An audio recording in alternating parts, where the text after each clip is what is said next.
Em 15 de março de 2011, Martin Sims estava vagando pelas ruas de Carson, Califórnia. Suas roupas estavam esfarrapadas, ele estava sujo e balbuciando como um louco com uma barba cheia e cabelos longos e desgrenhados. Seu corpo estava coberto de cicatrizes, mas ele não mostrava sinais de desnutrição. O que tornou a aparição repentina de Martin tão notável? Ele estava desaparecido há 3 anos.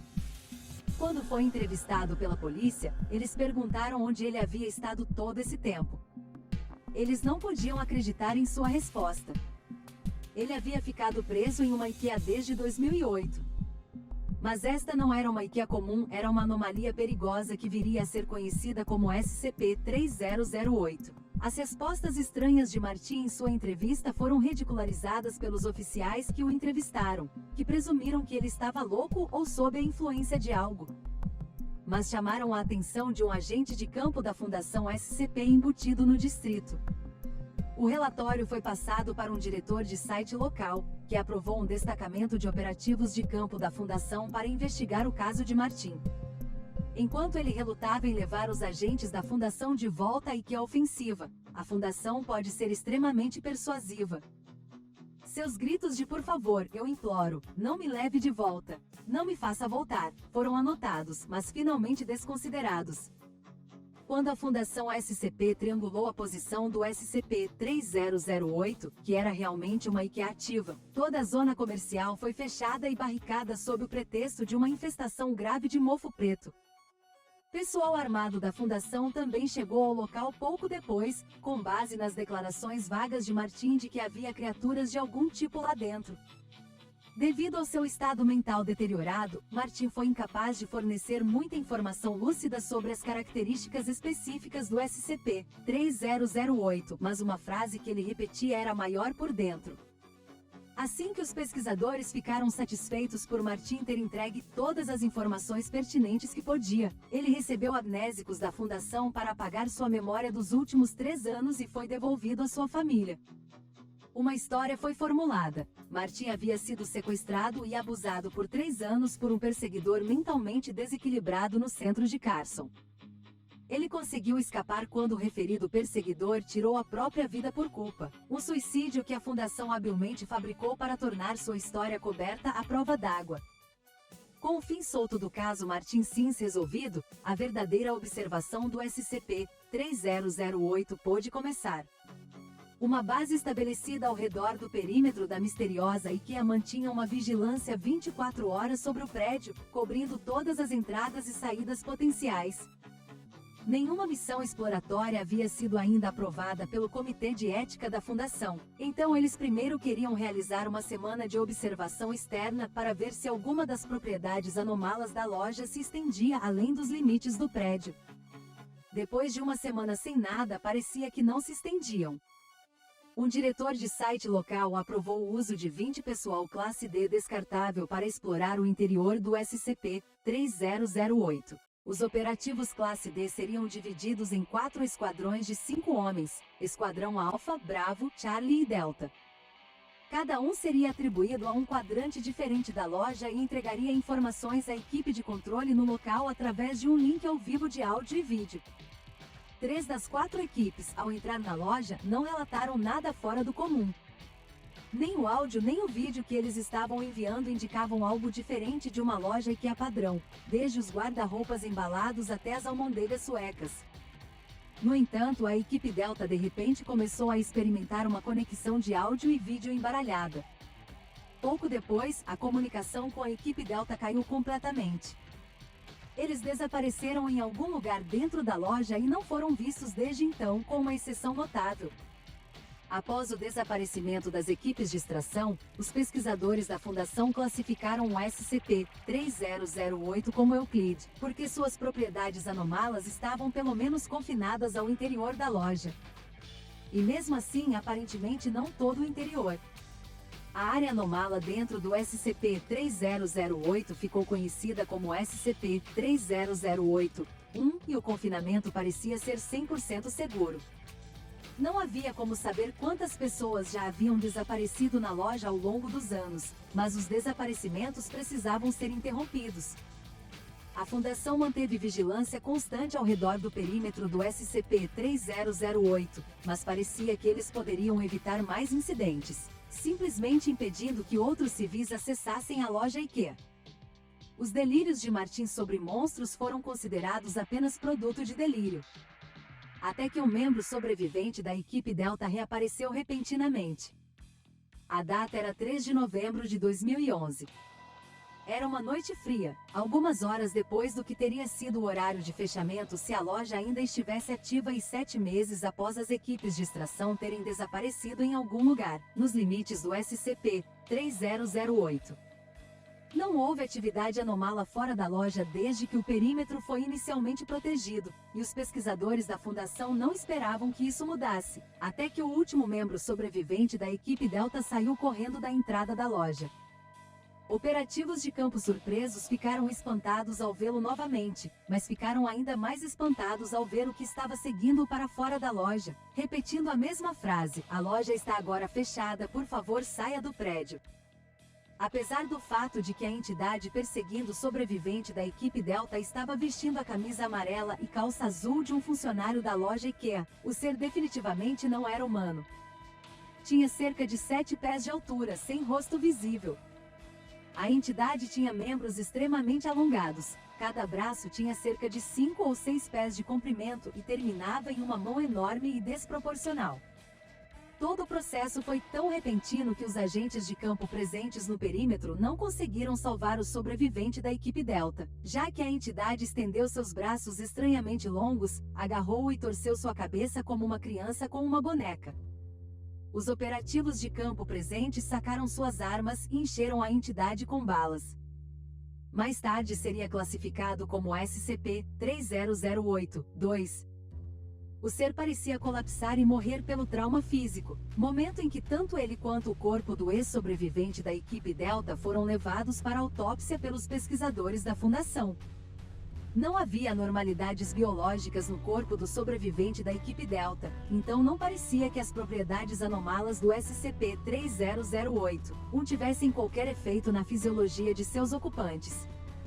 Ele não estava desnutrido apesar de estar desaparecido por meses e o conteúdo de seu estômago parecia ser comida meio digerida consistente com o cardápio de um restaurante típico da loja IKEA. O SCP-3008-2, por outro lado, levantou uma série de perguntas biológicas perplexas. A autópsia revelou que as roupas da criatura eram na verdade parte de seu corpo, como uma camada adicional de pele. A criatura não tinha sangue ou qualquer tipo de sistema vascular. Ainda mais estranho, a entidade não parecia ter ossos ou órgãos internos, nem mesmo um cérebro ou sistema nervoso. Era um ser feito inteiramente de pele, até o seu núcleo. Como ele era capaz de se mover ou mesmo viver, permanece um mistério. Embora quando você trabalha para a Fundação SCP, aprende a aceitar que algumas coisas sempre permanecerão inexplicáveis.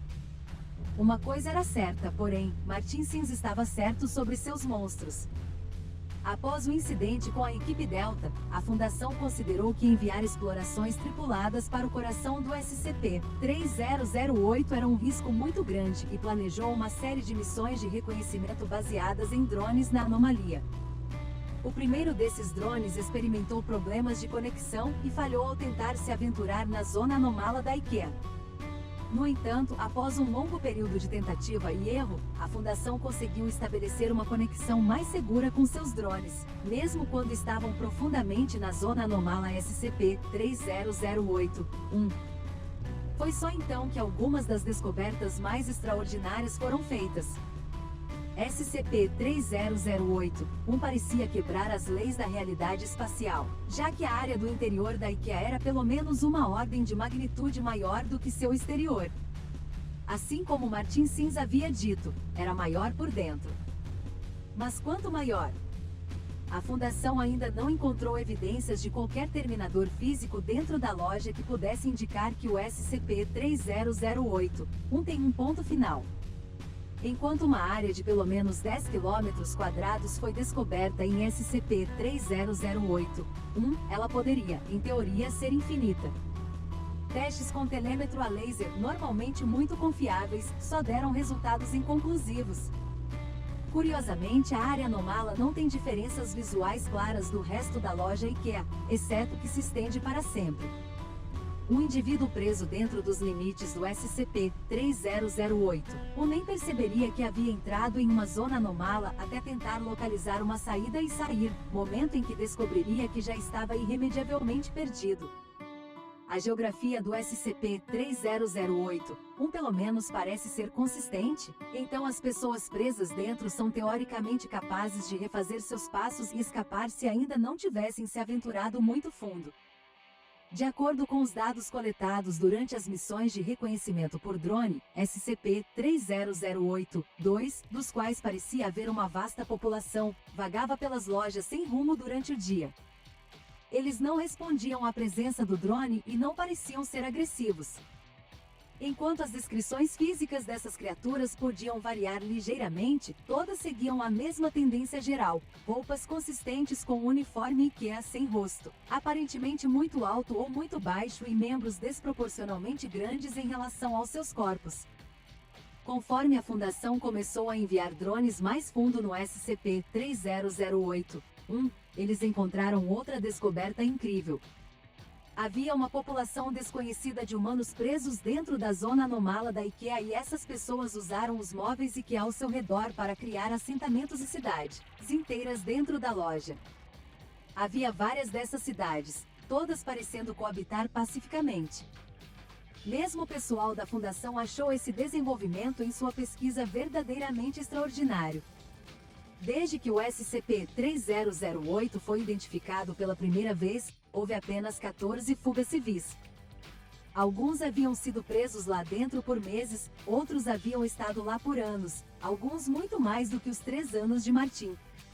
Enquanto cada um desses fugitivos acabou sendo libertado de volta para casa, depois de uma aplicação liberal de amnésicos e uma história adequada ter sido elaborada, a Fundação os entrevistou extensivamente primeiro.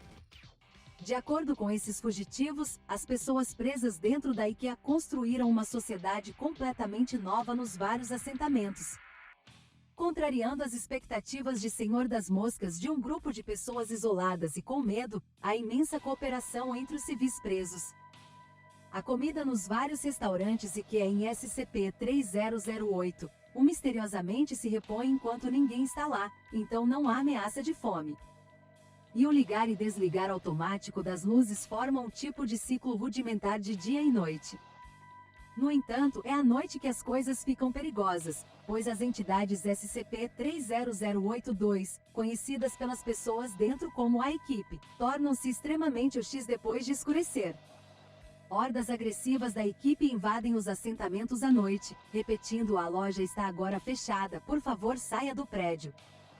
Os civis dentro geralmente conseguem repelir esses ataques com baixas mínimas, mas a guerra constante de atrito lentamente desgasta aqueles que estão dentro.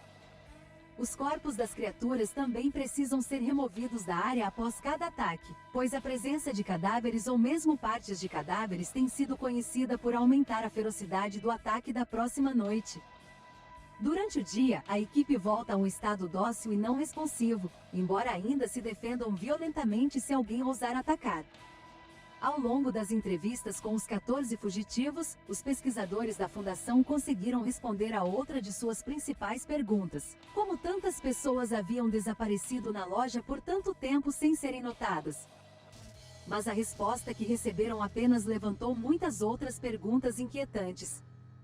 De acordo com os fugitivos, havia pessoas dentro dos assentamentos que, apesar de serem de mente sã e inteligência padrão, pareciam não ter conhecimento muito comum que até mesmo uma criança deveria saber. Por exemplo, alguns não estavam cientes da Estação Espacial Internacional orbitando a Terra ou, ainda mais estranho, da existência da Estátua da Liberdade. Isso levou os pesquisadores a uma conclusão assustadora: SCP-3008 pode não ser apenas um ponto de conexão de várias lojas IKEA em nossa dimensão, pode estar conectado às IKEAs em todas as dimensões onde IKEAs existem. Enquanto eles só sequestram um punhado de pessoas de cada loja ao longo de um período prolongado de tempo, de repente fica claro como esse SCP foi capaz de prender tantas pessoas sem detecção ao longo de tanto tempo.